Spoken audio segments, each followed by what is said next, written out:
Hello, I'm Pam Hoffman, Everyday Spacer. I'm Jeff Miller, 2049 Outfitters. At Everyday Spacer, we show regular people, regular folks, how to personally and directly participate in space exploration, science, and astronomy. We're here on Friday nights at 9 p.m. Pacific Time, 12 midnight Eastern Time, and 6 a.m. on Saturday in Germany. We'll pick that one. We're broadcasting live from Thousand Oaks, California. Thanks to all of our participants and subscribers. And if you'll notice the blue line, go ahead and show it. On here is the people who have watched but have not subscribed. We really appreciate the ones that have, but over 80% of our viewers have not. If you watch 2 or more episodes, please consider subscribing. Okay. Yep. And some cybersecurity news, another PSA from the FBI. Basically the use of artificial intelligence for financial fraud. Mostly it's, I can't scroll that one. I have to scroll this one. Okay. Mostly it's for generating either fictitious emails. Basically, they can look at the way someone writes and create it for, and create something that looks like it was written by someone. They can also do AI generated images, like fraudulent IDs and stuff like that. Fake driver's license or credentials, like a law enforcement ID or something like that. AI generated audio. They can vocally clone someone's voice. God. So if you get a phone call from someone, from a relative, saying that they're in trouble and they need money fast, hang up and call back. Yeah, and that and that it has to be given in like gift cards. Yeah, well, that part should let you know right away. They can also do AI generated videos. In fact, I know someone who saw a video from Elon Musk talking about a Bitcoin investment. Oh boy. And it looked and sounded like Elon Musk. And it how are we gonna know? And yeah, they invested in it and it went bye-bye. Hey Scott, welcome. So just some things to look out for, and they have tips to protect yourself. And so I'm going to copy this good. This link in for you. And so the most important part for you guys is going to be these tips. Identify the person calling you by hanging up the phone, researching the contact, and calling them directly. This works for family members too. So never send money, gift cards, cryptocurrency, or other assets to people you do not know or have met only online. No kidding. Yeah. Hi, Dawn. Welcome. Thanks for joining us. And Cliff is here. I see I had to use alternate options. Okay. So that's it from me. And let me post. There's the link. Should be clickable. Yep. I'll write a little bit. Okay.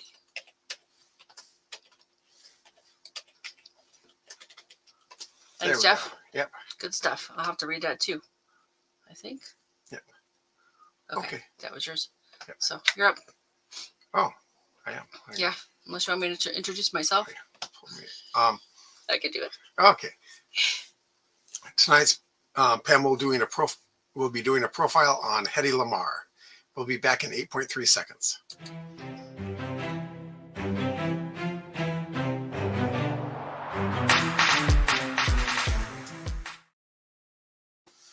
Not just a pretty face, Hedy Lamarr, born Hedwig Eva Maria Kiesler, lived from November 9th, 1914 through January 19th, 2000. Oh, and Janie's here. Hi, Janie. Cool. Long time no see.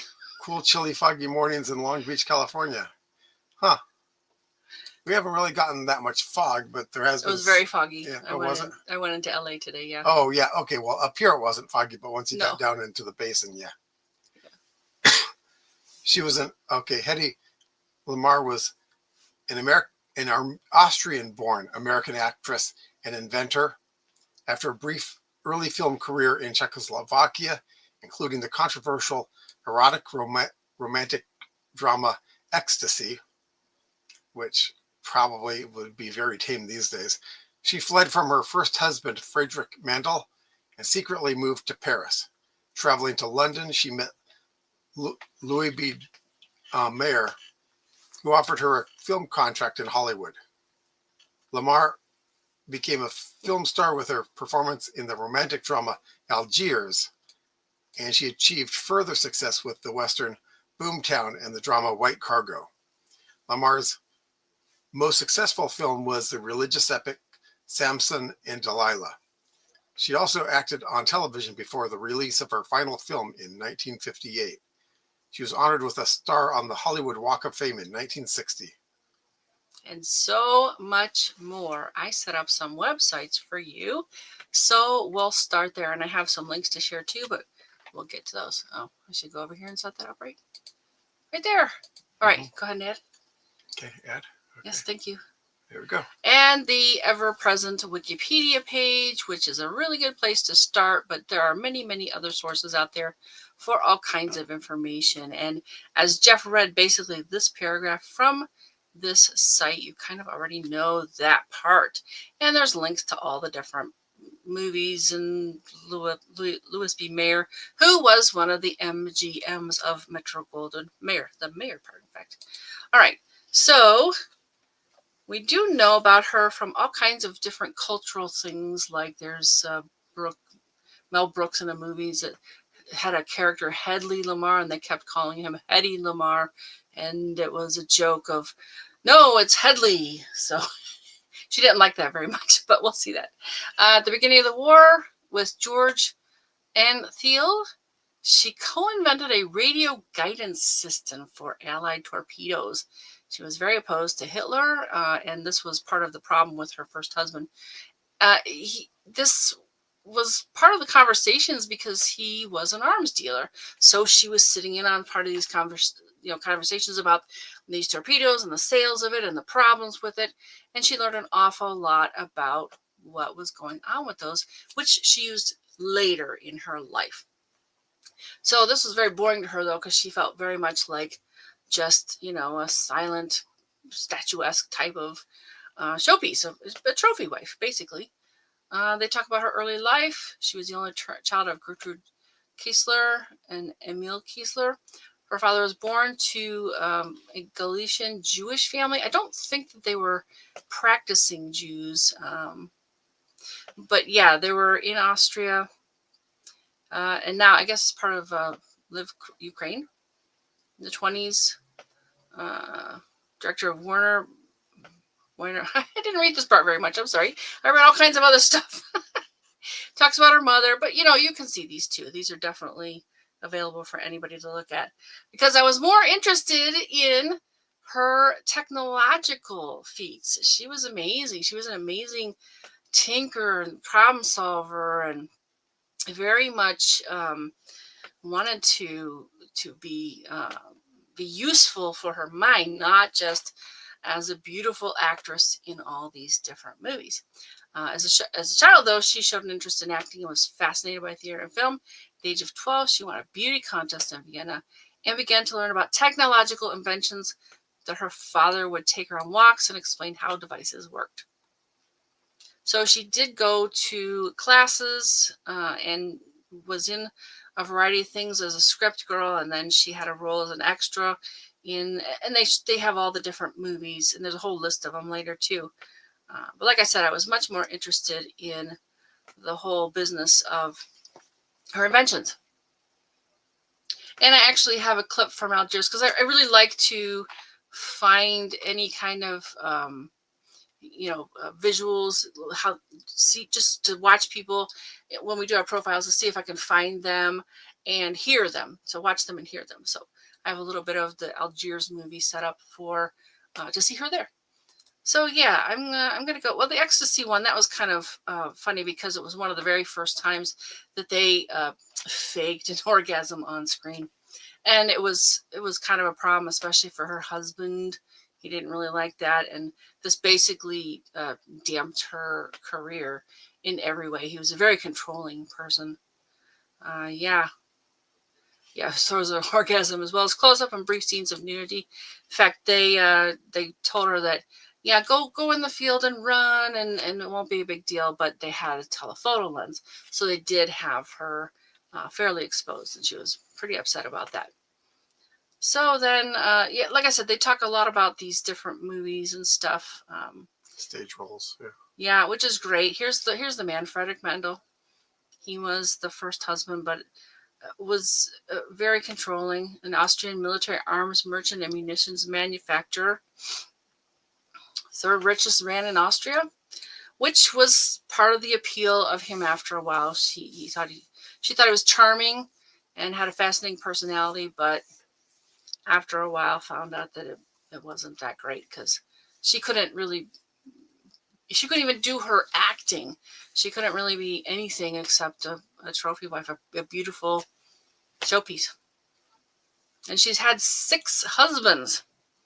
So that was kind of there's some kind of strange, tragic kind of things with all the husbands and everything. But I'm going to get to the good stuff. You can read all about this. It's good in here too. But yeah, here it is. I knew very soon that I could never be an actress while I was his wife. He was the absolute monarch in this marriage. I was like a doll. I was like a thing, some object of art which had to be guarded and imprisoned, having no mind, no life of its own.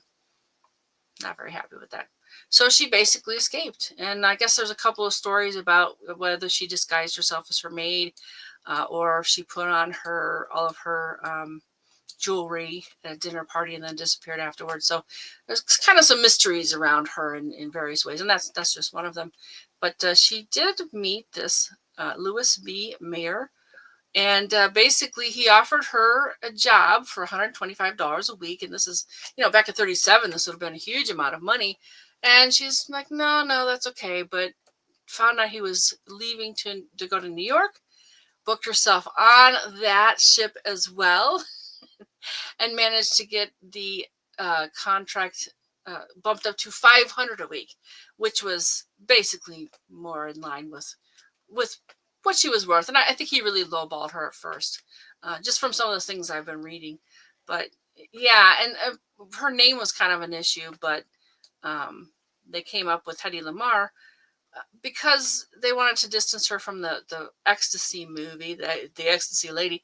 And also it was because Barbara Lamarr was one of his wife's favorite silent film stars. But she died very young, so she was gone by this time. So he brings her to Hollywood and begins promoting her as the world's most beautiful woman. So I think they had her in some things, but they also loaned her out to different places. They talk about, Charles Boyer. Yeah. Where was it? There's a couple of them in here, places that she was loaned out to. Yeah, she was sort of typecast as this glamorous seductress. But it was interesting to see that she was in a lot of different kinds of movies, some romantic comedies, and kind of mysterious and suspenseful things. But so it wasn't like totally the same kind of movie she was in all the time. But she got really, really bored because she didn't get to speak very often in these movies.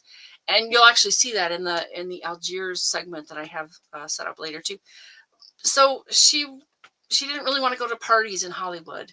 So she would go home and she would kind of think about problems and do problem solving and come up with better ideas for, well, they have a list here, but various things like a traffic light and I think a Kleenex box. So some of these, we don't really know anything about, but there is one really, really big one. And that's the one I've focused on the most. So they have all kinds of just beautiful, beautiful pictures of her too. I think that's worth looking at this. She's really a very beautiful woman. So brains and beauty, it's kind of fun. Yeah, here it is. Her off-screen life and personality during those years was quite different from her screen image. She spent much of her time feeling lonely and homesick. She might swim at her agent's pool, but shunned the beaches and staring crowds. When asked for an autograph, she wondered why anyone would want it. Writer Howard Sharp interviewed her and gave his impression. Hedy has the most incredible personal sophistication. She knows the peculiarly European art of being womanly. She knows what men want in a beautiful woman, what attracts them, and she forces herself to be these things. She has magnetism with warmth, something that neither Dietrich nor Garbo has managed to achieve, and that's other actors. Marlene Dietrich, right? Yeah. And Greta Garbo, I think, are the references he makes there. So she was very, very against the Nazis, and that's part of why she left her first husband and she came to the United States. Well, she was Jewish. Yeah, or well, at least had a Jewish background. Her father was Jewish, yes. So was her mother. And that's what mattered to the Nazis. They didn't care if you were a practicing Jew, just that you were of the Jewish race. Well, I think they wanted to take their wealth and their goods and everything too. Yeah, she was one of the very few who succeeded in moving to another culture and becoming a full-fledged star herself. There were so very few who could make the transition linguistically or culturally. She really was a resourceful human being, I think because of her father's strong influence on her as a child.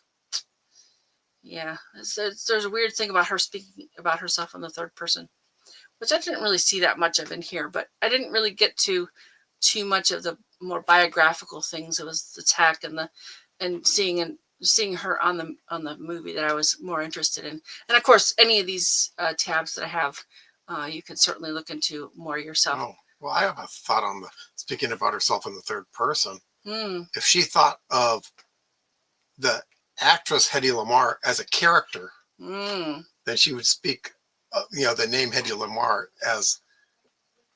Well, it certainly wasn't her real name. Right. I can understand that. And given the fact that they said that she molded herself to be what people wanted, she probably thought of her public persona as a character. Could be.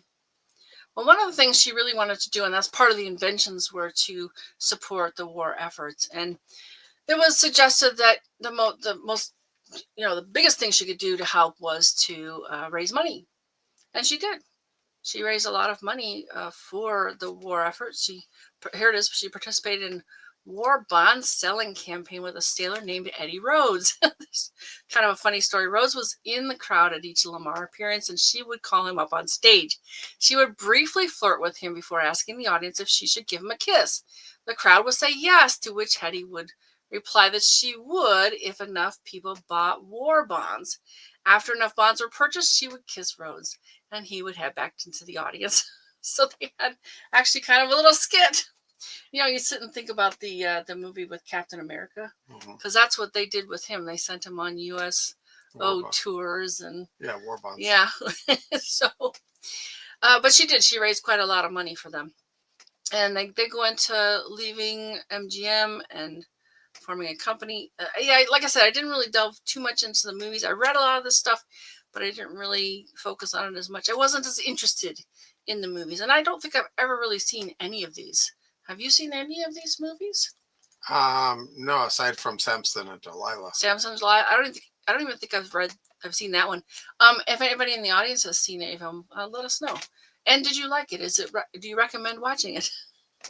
I did start Algiers because I wanted to see her, so I might finish that one. That'll be my first one. So yeah, she had a lot of success with various things, and she sued some various people for using her likeness without permission, and for intruding on her privacy, those kinds of things. Okay, here we go. This is the really interesting part to me. Her inventing career. She had no formal training, but she did have a natural interest, and some interest that her father had encouraged in her. And she would work on these things even on sets between takes. She would design and draft inventions. Here it is, an improved traffic stoplight, a tablet that, this is cool, that dissolve in water and create a flavored carbonated drink. Sounds a lot like Alka-Seltzer, doesn't it? Yep. But it would be like Coca-Cola. That was the kind of idea in her mind, to create this wafer that would do that. So like we said before, she attended these arms deals with her then husband. and I guess his idea was, bring a beautiful woman with you. Maybe that would improve his chances of making a sale. But from the meetings, she learned that the navies needed a way to guide a torpedo as it raced through the water. Radio control had been proposed, but the enemy could jam those signals. Mhm. So then, with George Antheil, the composer and they say Pianist. avant-garde pianist, even they had an idea of and part of it was using these player piano rolls.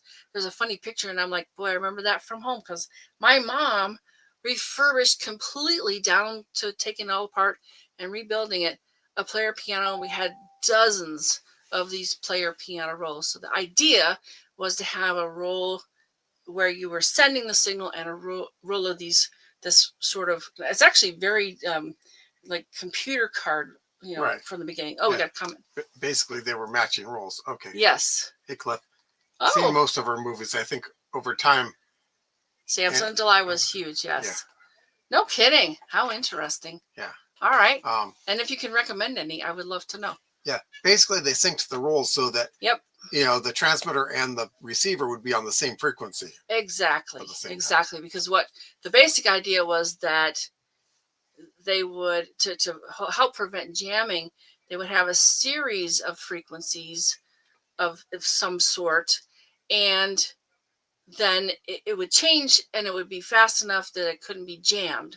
Because if you jam a frequency, it's with the same frequency. I guess it's got to be an opposite thing to damp it out, right? Right. No, it's not an opposite thing. It's just a noisy thing. Oh. So basically, they have to put out enough noise, usually screech, basically not a single tone, but enough noise on the frequency that someone's using to overshadow the actual transmitter. Okay. So they're only hearing the noise, not the transmitter. Yeah, I've never looked up jamming, so that's a good explanation. By frequency hopping, you do multiple frequencies, which could still be jammed, but you have to put as much energy over each frequency to jam them. Right. And because I didn't really say this. Yeah. The frequency hopping spread spectrum was the idea that they came up with. Yeah. So basically it made it so that it's much harder to jam because it would take a whole lot more energy to jam. And all the different frequencies, right? Right. Yeah. Because you'd have to put the same amount of energy on each frequency. Got it. So Janie says, it's fun to read about her inventing career. I saw a few of her movies during my childhood. I was born in 1947, so many of them were before my youth. Okay. Oh, your mom was amazing. Oh, she's talking about rebuilding the player. Oh, yeah. Yeah, she loved to do all kinds of stuff like that. She did many, many different pieces of furniture for quite a while. So they created this idea, and I've got a copy of the patent up. Let's take a look at it real quick. Here's sort of the image of it, what it would be involving. This is a schematic, basically filed June 10th of 1941. That'll be significant in a minute. But yeah, just all the different pieces of how it go. Because they, she being interested but not trained, and he being a pianist, they actually gotten someone who was more savvy with electronics involved too. But we'll see that soon. Then they have a page, and there she is, Hedy Kiesler Markey, which was her name at the time. And I thought this was going to be the text of it. No, that's just. There's the piano roll. Those different. Yep. So it's got paper, and then it has holes in it. If you've never seen one, it's a lot like the cards, the computer cards at the beginning. So which even fewer people have seen nowadays. Yeah, right. But yeah, this was pretty interesting to do. All right, so there's that, and we've got a couple other ones too that I was like, oh, isn't that interesting? So let's see. They, based on the strength of the initial submission of their ideas to the National Inventors Council in late December 1940 and early 41, the NIC, National Inventors Council, introduced Antheil to Samuel Stuart McCowan,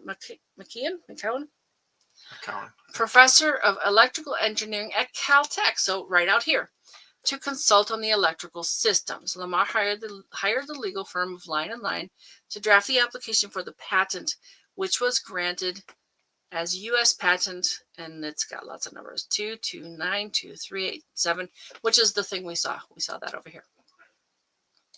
So now they have a patent on it.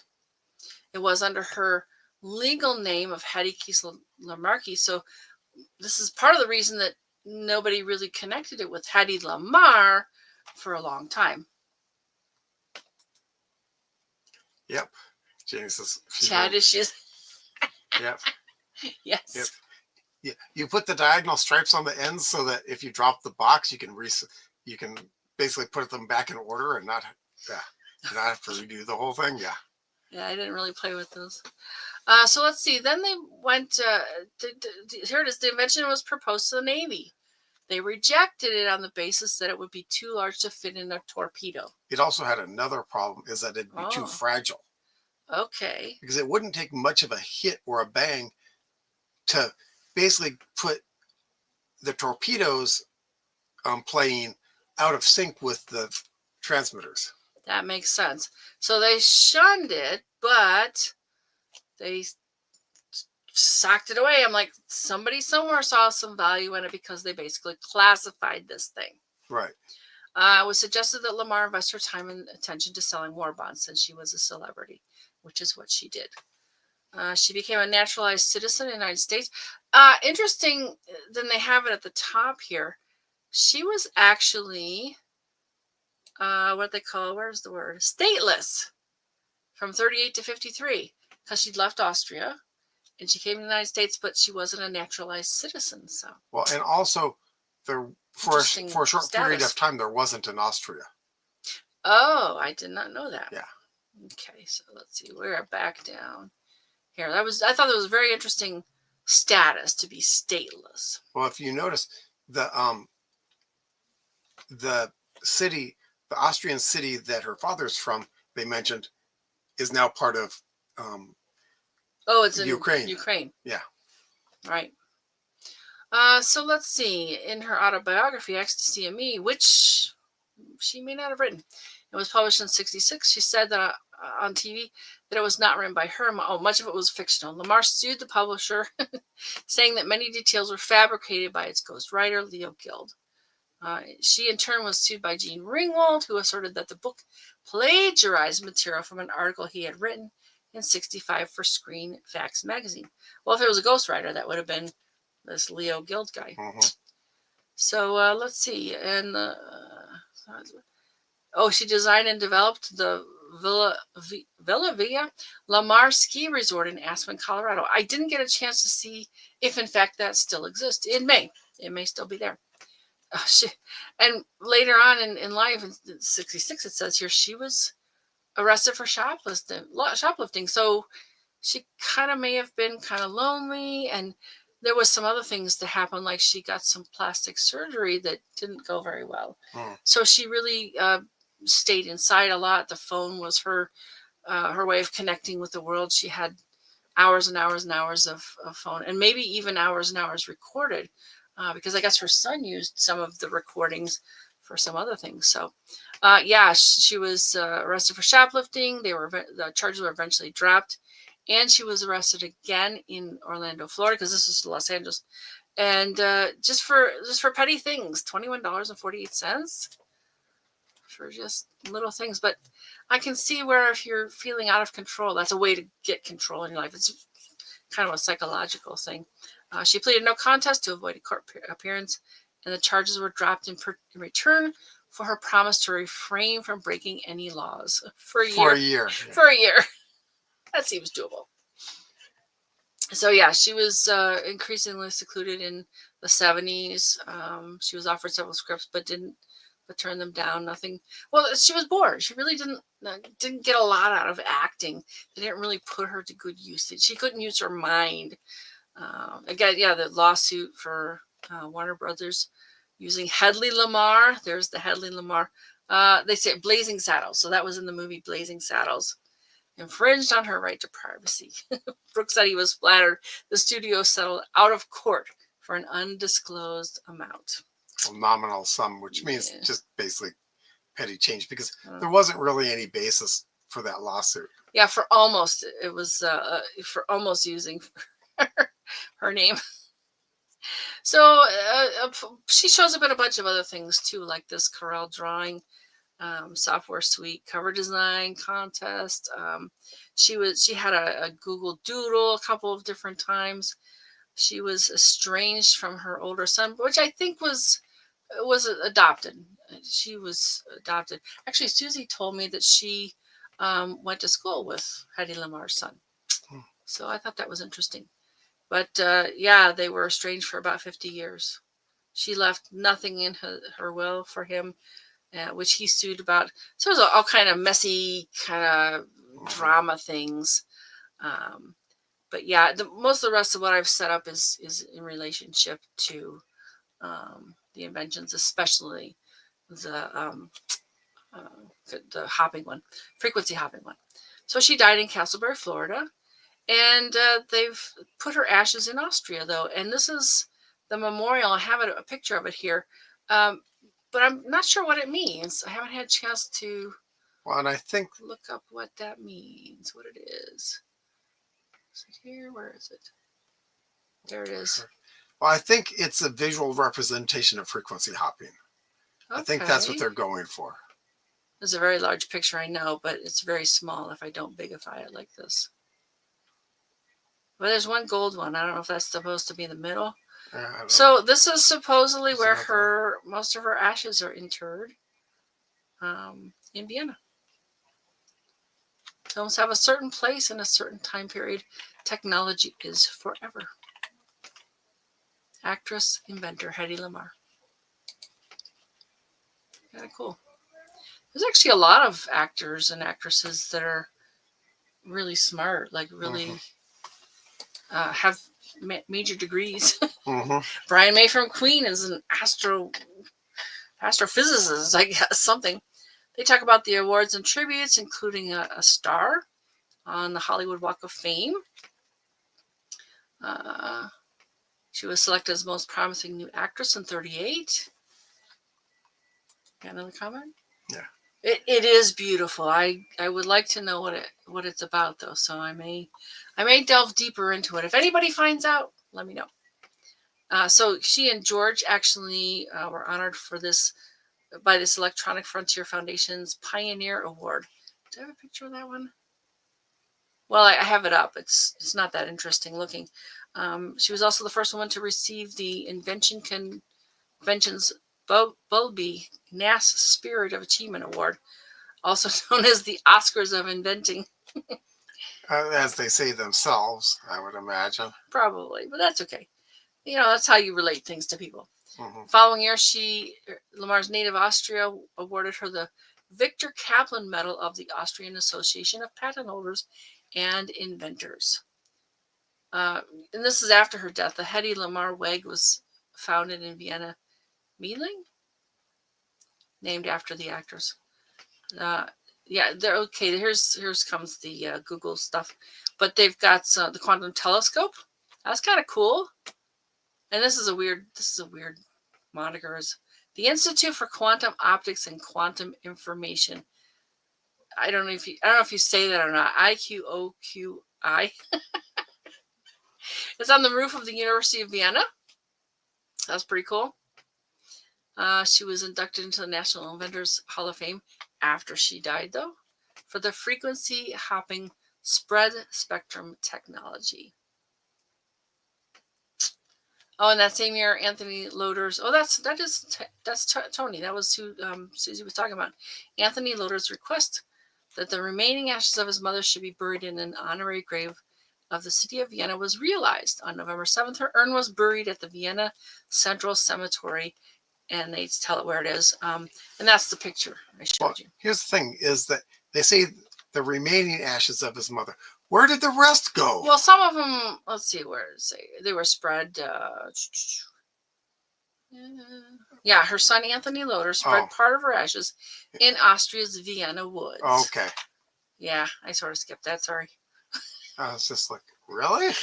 Read the article. Yeah, Google. She had a Google Doodle a couple of times on her 101st birthday and her 109th birthday. I don't know why they picked those. There's an asteroid named after her, 32730 Lamarr. There's in Star Trek Prodigy, they've named it looks like a Lamarr class ship in tribute to her. They go of her marriages and children. And like I said, there were 6 marriages. Frederick and Jean and John and Ernest and Howard and Louis. So, yeah, but 3 kids. I think one of them she even adopted from adopted a boy was G. Murphy. It was later contested. This is the one she was estranged from when he was 12 years. And they didn't speak again for 50 years. And she left him out of her will. So yeah, she had a daughter Denise with John Loder, who actually married someone named Larry Colton, a baseball player and a writer. Okay, and Anthony Loder was also somewhat famous. I guess he's featured in this film Calling Hedy Lamarr. So you can read about those. And this is the list of the films. There's quite a few. I was thinking, oh, it's not that many, but I was like, oh, wait, there's quite a few. So she was probably in pretty good shape financially from these movies. I suppose it depends on how the contracts worked and stuff. Sometimes they don't work out very well. I think that's changed over the years. Well, yeah, with $500 a week. And the reason why you got so many movies is because they paid you $500 a week and they just kept stuffing you into roles. And that's why there's so many movies. But at $500 a week, if she did it for a year, that's, 52 times 500. In those days, a lot of money. If she was smart and invested it, very lot of money. And it's interesting. It's interesting they have this radio list here, but they don't show the list of TV appearances. We got a comment. Oh, very much ahead of her time. And they go into some popular culture things, but I have quite a few tabs. I think I'm going to let you take a look at those and see what you can. This one might be interesting, the chronoscope. It was written about this fictional Irish scientist, Charlotte Keppel, but they think it might have been modeled after Hedy Lamarr. So that's kind of interesting. Anyway, on and on and on. This is actually a pretty long page. There's some fun stuff here. Anne Hathaway revealed that she had learned the original Catwoman was based on Lamarr, so she studied all of Lamarr's films and incorporated some of her breathing techniques into her portrayal of Catwoman in the 2012 The Dark Knight Rises. So she has definitely left a legacy, left her mark, and much, much more. Oh, and there's a song by Johnny Depp. We listened to it. It's terrible. You don't have to. Oh, that was Johnny Depp? That was Johnny Depp. Yes. Oh, Lordy. It's a terrible song. So there is a whole page, there's a whole website called HedyLamarr.com, and it's aptly named Brains of Beauty. And there's some really neat pictures of her here. But that's the thing, you think some women scientists are fairly homely, but not Ms. Hedy Lamarr. She was quite beautiful. And some say she's still the most beautiful woman in all of movie land. And who's to say? Here's that song. You can listen to it, but you don't need to. I think it was terrible. There's some paintings by this Denise Loder DeLuca, interesting, and about Hedy Lamarr, which we've read a lot about this already. But really nice full biography, really nice pictures. And another quote from her: "Hope and curiosity about the future seem better than guarantees. That's the way I was. The unknown was always so attractive to me, and still is." I can relate. I did not see this one yet. I think it's I think it's a trailer for the movie Bombshell, the Hedy Lamarr story. Yeah, official U.S. trailer. We did watch that. It's really short, about a minute something. But I have something else I want to run for you. One of the most ravishingly beautiful actors of the 30s and 40s, and the inventor whose concepts were the basis of cell phone and Bluetooth technology, have in common they are both Hedy Lamarr, the glamorous icon whose ravishing visage was the inspiration for Snow White and Catwoman, and a technological trailblazer who perfected a secure radio guidance system for Allied torpedoes during World War II, leaving interviews and clips with never-before-heard audio tapes of Hedy speaking on the record about her incredible life from her beginnings as an Austrian Jewish emigre to her scandalous nude scene in the 1933 film Ecstasy, to her glittering Hollywood life, to her groundbreaking but completely uncredited inventions, to her later years when she became a recluse, impoverished and almost forgotten. Bombshell, the Hedy Lamarr story brings to light the story of an unusual and accomplished woman, spurned as too beautiful to be smart, but a role model to this day. You know, Definitely. that's a little bit clickbaity because she didn't perfect the guidance system. She proposed it. If they'd have actually put some money into it, they probably could have gotten it smaller, tighter, and more robust. Well, here's the thing, and we'll get to that. There's some nice images, and I think these are all articles about her. So I have a couple of the other pages, but yes, they definitely use this, and we'll see how. The most beautiful woman in film, beyond the glitz and glamour of Hollywood. As if being a beautiful, talented actress was not enough, she was also a gifted mathematician, scientist, and innovator. And they talk about George and the patent. But yeah, this is HedyLamarr.com. I strongly recommend browsing around on this page. It's a little bit light, a little bit tiny font, but you can bigify that too. All right, so then they have some photo gallery. Also very beautiful pictures. And a way to license still her, I guess, I don't know what exactly. As the exclusive agent for Hedy Lamarr, this worldwide CMG Worldwide is dedicated to maintaining and developing a positive brand image for our client. So somebody out there is still licensing, I guess, the material, the content, which I could totally see. All right, so let's see. I showed you this. This was the patent imagery, because there's some words too. In fact, that was all words on the picture up here. I thought that was going to be part of those pages. Yeah, here, this U.S. patent for secret communication systems. All right, but what I want to really get into, and this is the Electronic Frontier Foundation. Well, and what I think this was most interesting for, is it here? Oh, no, I think it's a different page. I didn't read this as much, but I definitely think it's worth reading.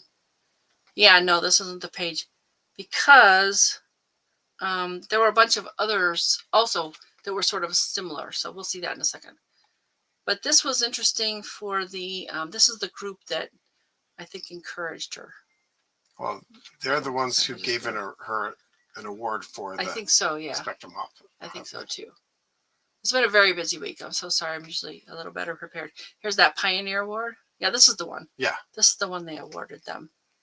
Yep. For it. Oh, they got the years of winners. Oh, that's cool. Gosh, that'd be a whole resource for, 1997, Hedy Lamarr and George Antheil. Special award, posthumous with respect to Antheil. He had died. And there's another one.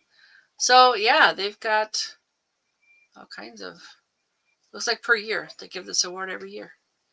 I recognize a lot of those names because they're computer guys. Ah, this could be a whole episode on its own. Interesting. Or several. Yeah. National Inventors Hall of Fame. I think she wound up here too.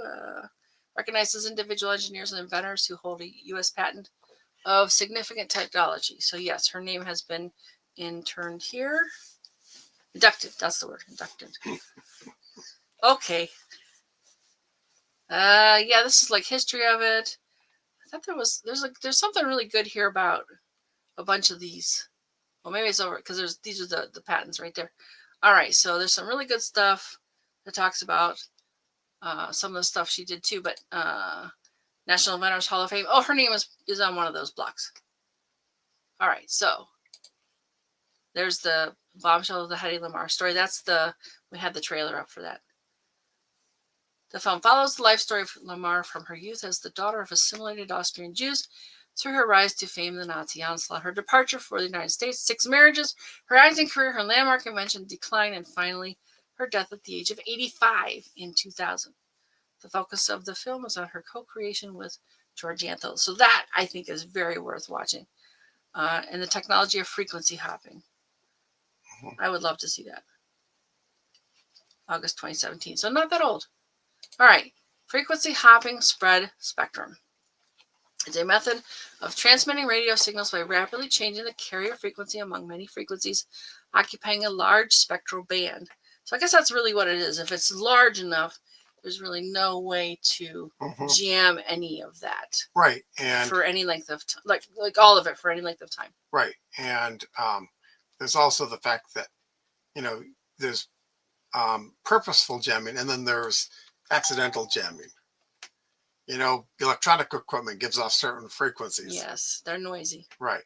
And you can never predict what frequencies will be bad. So by hopping, you get most of the signal through. Got it. All right. So here it is. The changes are controlled by a code known to both transmitter and receiver. FHSS, which is the frequency hopping spread spectrum, is used to avoid interference, to prevent eavesdropping, and to enable code division multiple access. Now, I thought there was a, let's see, where is it? Because they talked about what's so important about it. FCC, they talked about it. Well, yeah, there's something else. Oh, here it is. Okay, this is one of the things I definitely wanted to show you, because they have a variety of origins that this came from, including in 1899, Marconi, who was the famous radio guy, experimented with frequency selective reception in an attempt to minimize interference. Then the earliest mentions of frequency hopping in open literature are this patent by Nikola Tesla. Here he is, right here. And notice it's April 14th of 1903, well before Hedy and George's. And I don't really understand this image very much. Right. But Nikola Tesla. So that's interesting, I think. And then... Well, his was a progressive change of the frequency. So it wasn't to avoid so just jamming. Sliding up and down? Or? Yeah. Basically so that most of the signal gets through by spreading it around. But it wasn't like... Because that would be something that would still be very easy to jam. You just need to, keep tuning the jammer. Yeah. Instead of popping up like whack-a-mole. Yeah. Yeah.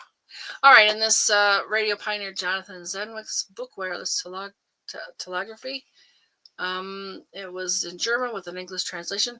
He writes that Telefunken had already tried it. Nikola Tesla doesn't mention the phrase frequency hopping, but certainly alludes to it.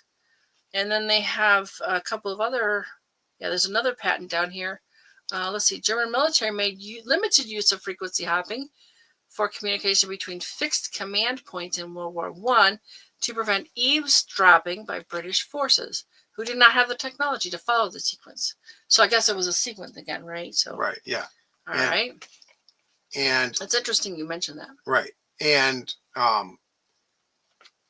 but they also, this patent was basically one of the first devices to actually perform it. This one here? This patent here? Yeah. No, not that patent. The Hedy Lamarr's. Oh, I see. This is a continuous shift. Right. The Germans had fixed command points to prevent eavesdropping. This was not like hop, hop, hop, hop. It was like you say a few words, change to the next frequency on the list, say a few words. So it was not mechanical, it was not what Hedy Lamarr had said, like basically each second it's a different frequency. It seems like it's an agreed upon thing made in advance to not be heard for the whole conversation. Right. Okay. All right. So it's not exactly like, military secret sort of thing yet. Although at that point, World War I, that might have been. Okay, so... But hers was, a way to sync the two so that you wouldn't have to, courier a book with a list of frequencies to something. Got it. Okay. And so they have, these guys had another patent, and that one is, I set that up here. Do you know anything about this one? I don't know what it's for. Let's read it a little bit more than... just by some of it. Let's see. They filed a patent application for a secrecy communication system. This patent described a method of transmitting signals on multiple frequencies in a random manner for secrecy, anticipating key features of later frequency hopping systems. And that was more of an electronic version rather than a mechanical version. Oh, so somewhat similar to what the Germans did in World War I? No, it's closer to hers, but without a roll and a mechanical device to switch the frequencies, because that's what hers did. Hers had This actually used electronics to basically, it's gated and it would hop frequencies. So that's in 1920. Yeah. So what she and George created was actually pretty sophisticated, it sounds like. It was. Okay. So we have this Polish engineer who suggests the concept of frequency hopping in 29, but was rejected. So I think probably because he didn't have a method. Okay. And I think part of it too is like until the technology catches up with, sometimes you just can't do it. Right. You can't have a piano roll in a torpedo, for example. Yeah. With delicate, clockwork mechanism. Yeah. So these guys, this guy here was awarded a patent method of maintaining secrecy in the transmission of wireless telegraphic messages, which describes a system where messages are transmitted by means of a group of frequencies known to the sender and receiver. This is the same thing as coordinated effort.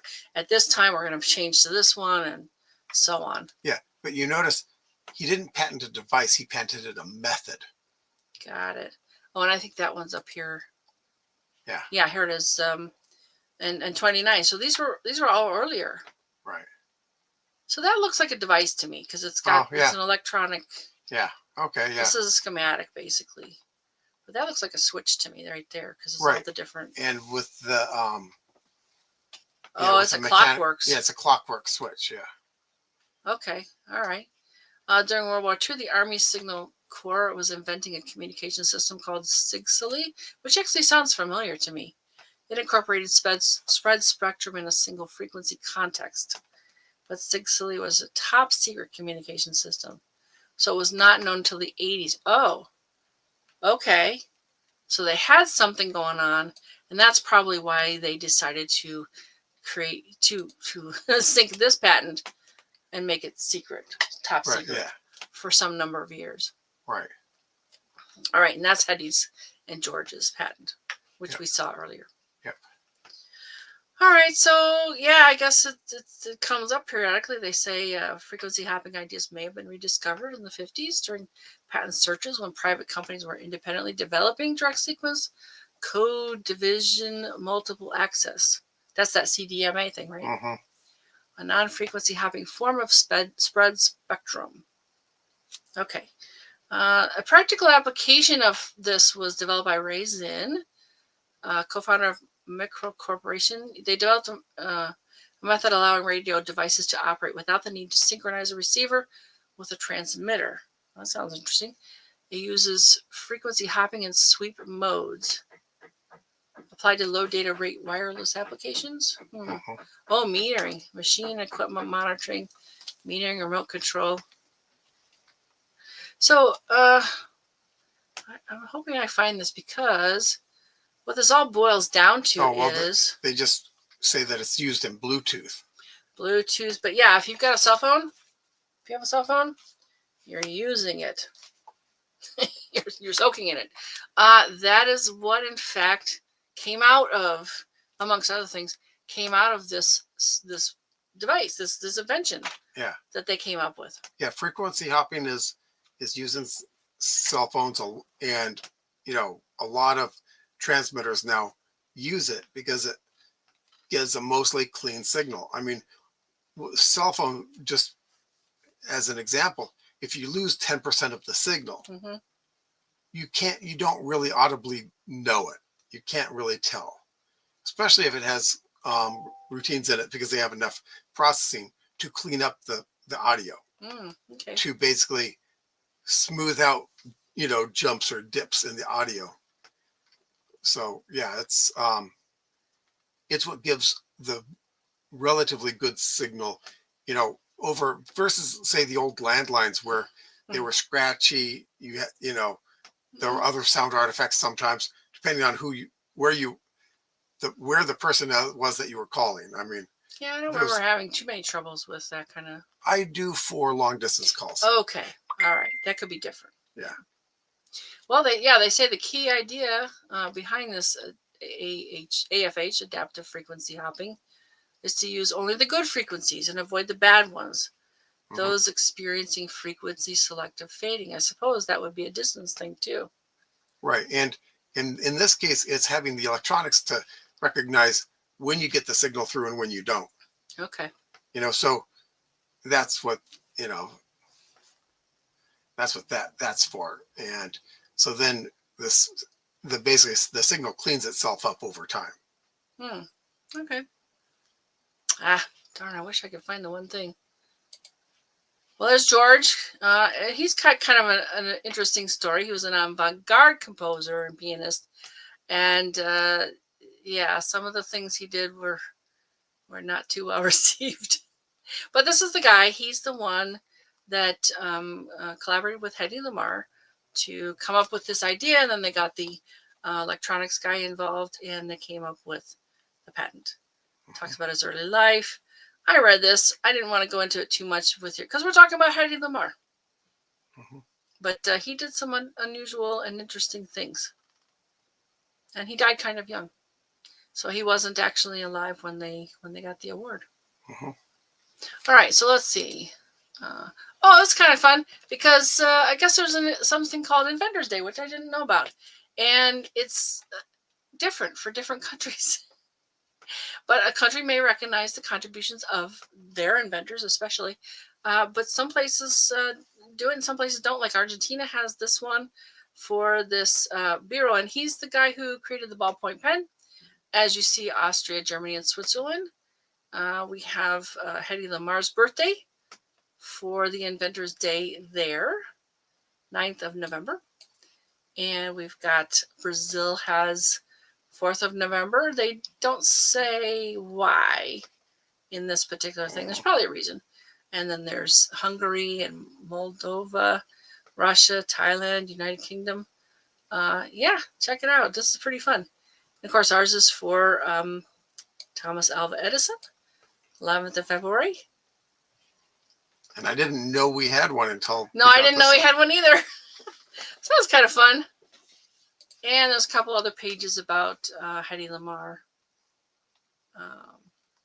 But I think we've already covered a lot of this. Yeah, she didn't want to go to the parties. She would just go home and work on her drafting table. Yeah, drafting table, a whole wall full of engineering books. It was a serious hobby. Hedy's Folly, The Life and Breakthrough Inventions of Hedy Lamarr, the most beautiful woman in the world. She was not trained, but she certainly was curious. Like I said, we've covered a lot of this stuff already. Her debut. She was a teenager when she debuted on the movies. Kind of cool. Oh, yeah. She would sit at a dinner bored out of her mind with discussions of bombs and torpedoes, and yet she was also absorbing it. Of course, nobody asked her any questions. She was supposed to be beautiful and silent. And that's what she was, even in her movies. She was not that, she didn't have that many speaking roles. She left her marriage, went to a new country, got a new name. Yeah, we've covered a lot of this, but this is in the History Channels. At Simi Valley Toyota, we're committed to servicing your... Shh. Quiet. Let's do this. So Avada Kedavra. We'll do that. We'll get it clean. So yeah, there's all kinds of places. Like this one here is about her too. National Women's History Museum.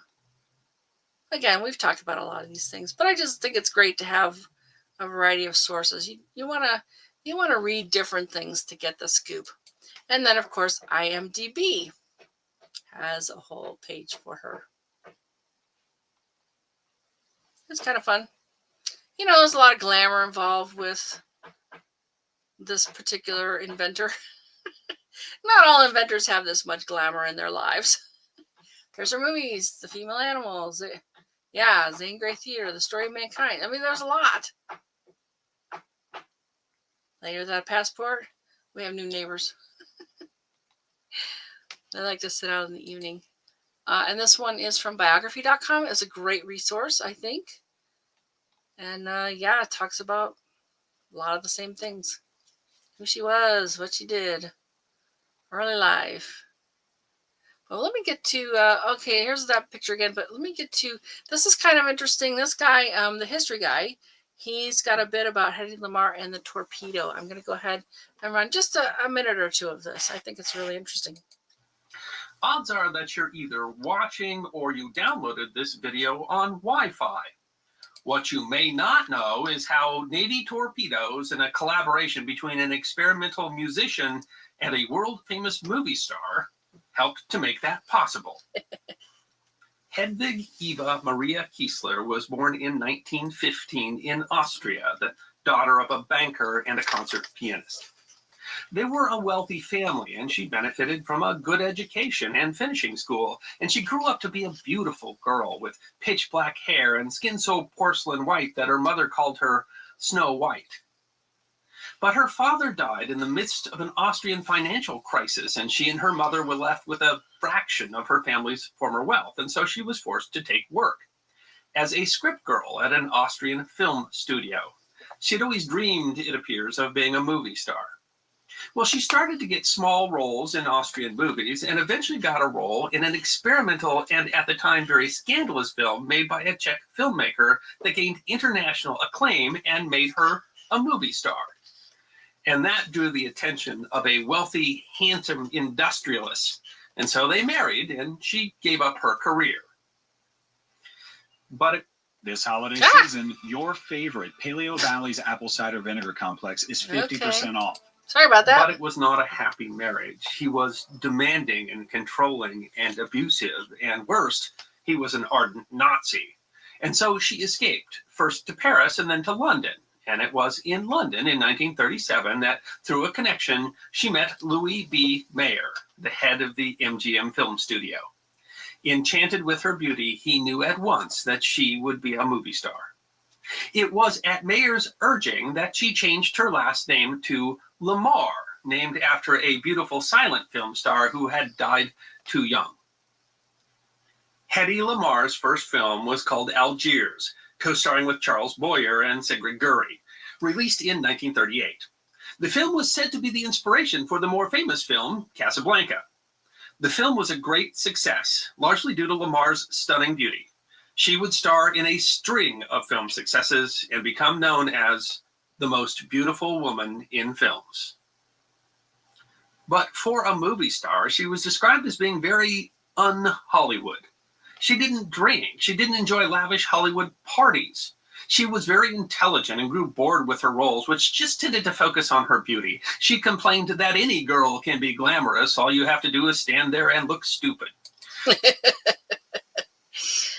Poor Hedy. So let's see. There is a bit here where we actually see her. So she's right here. So this is 19 minutes into the movie. 19 minutes into the movie, she finally appears. This is Algiers, 1938. It is the full movie, so if you want to go see it, that's cool. I can give you the link for that too.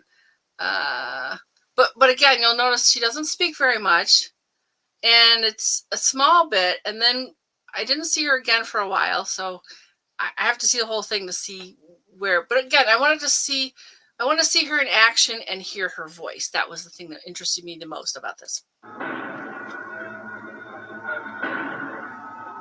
She's very, very pretty.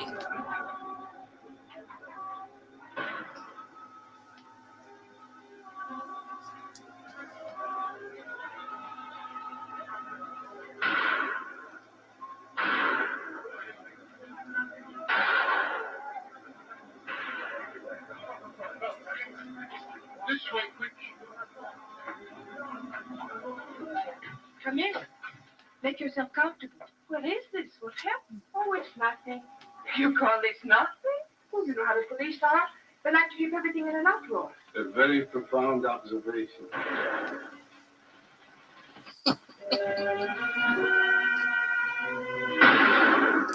So again, she doesn't. Go ahead and bring us back.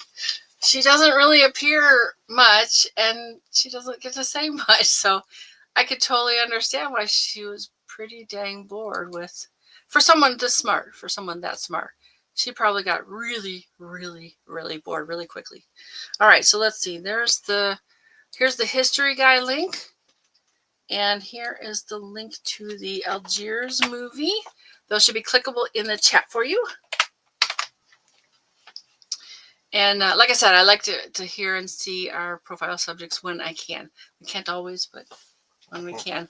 I really enjoy that. So that's what I have for Hedy Lamarr. There was one more thing I was hoping to find again tonight, but I didn't see it.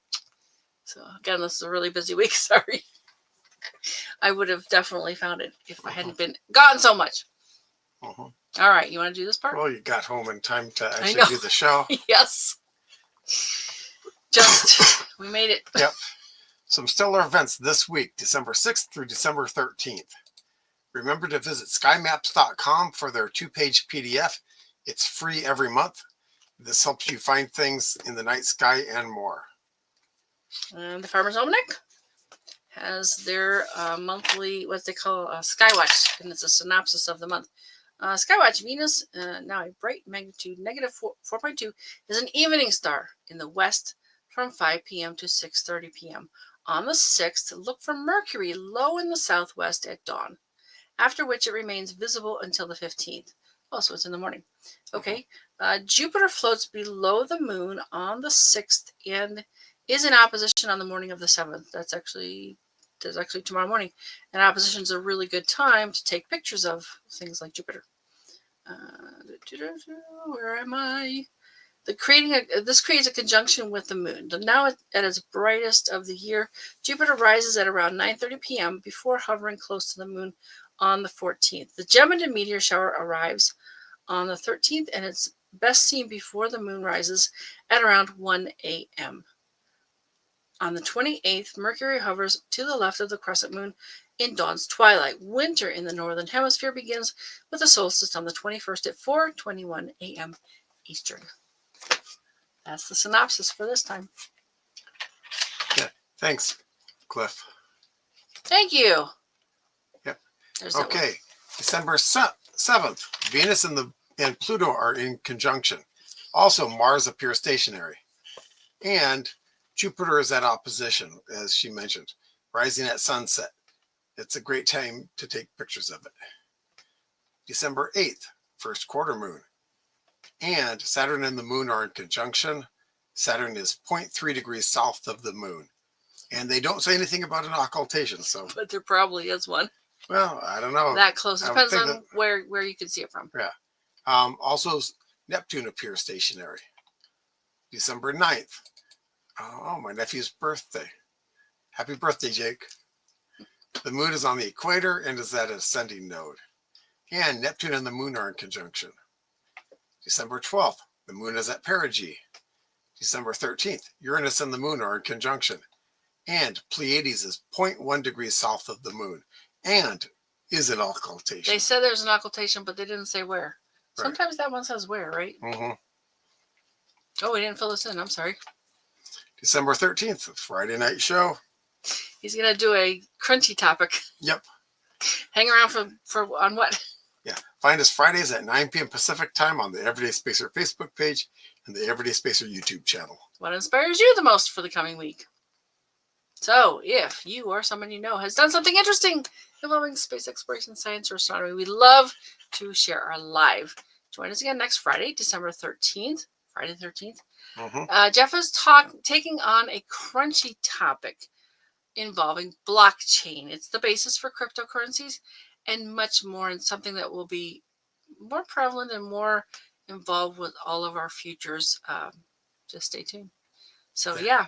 Thanks so much for joining us, everybody. We had Janie and Cliff and Dawn. Scott and Dawn. Yeah. We always appreciate you being here, and it's always a better show when you chime in. Mm-hmm. Keep us on track. So, anything else from you? Nope. All right. And we will continue to watch for your comments as well. So, have a great week. Pete, did you have something? I thought Nope. you... Okay. Nope. Okay. You look like you're... Nope. I was just checking something. Okay. Have a great week, folks. We'll see you next Friday, Friday the 13th. Good night. Good night. Well, I guess I hit this one. Yep. Hit the button. Yep, hit the button.